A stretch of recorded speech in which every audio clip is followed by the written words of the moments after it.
এই মুহূর্তে আমাদের সঙ্গে টেলিফোন লাইনে রয়েছেন তৃণমূল কংগ্রেসের প্রার্থী সব্যসাচী দত্ত।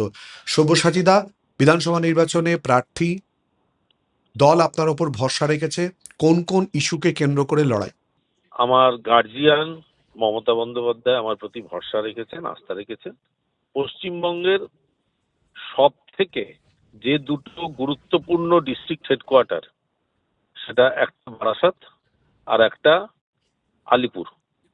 সেখানে বারাসাতের মতো বর্ধিষ্ণু সম্বর্ধিত জায়গায় আমাকে দল মনোনয়ন দেওয়াতে আমি চিরকৃতজ্ঞ দলের কাছে।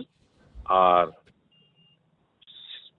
ইস্যু বলতে দেখুন, কয়েকটা ইস্যু আমি নিজে ঘুরে ঘুরে যেটা দেখেছি, একটা হচ্ছে বারাসাত হসপিটালের একটা মর্গ আছে। সেই মর্গে কিছু বেওয়ারিশ লাশ আছে, যেটা থেকে খুব বিচ্ছিরি গন্ধ বেরোয়। পেছনেই একটা মাঠ আছে, সেই মাঠটা বাচ্চারা খেলে, আমিও একদিন খেলছিলাম ওখানে, তখন খুব বিচ্ছিরি গন্ধ বেরোচ্ছিল।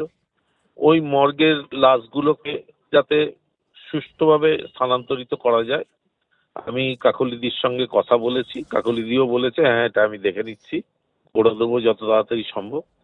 দুই, বারাসাতে অটো টোটো সংখ্যায় খুব বেশি। আমরা আরটিওর সঙ্গে কথা বলে কাউকে না সরিয়ে আমরা চাইবো এটাকে একটা, মানে ট্রাফিক ডিপার্টমেন্ট পুলিশের সঙ্গে কথা বলে একটা সুষ্ঠু পরিকল্পনা করতে। তাতে দরকার পড়লে আমি সুনীল দার সঙ্গেও কথা বলবো। ধন্যবাদ সব্যসাচী দা।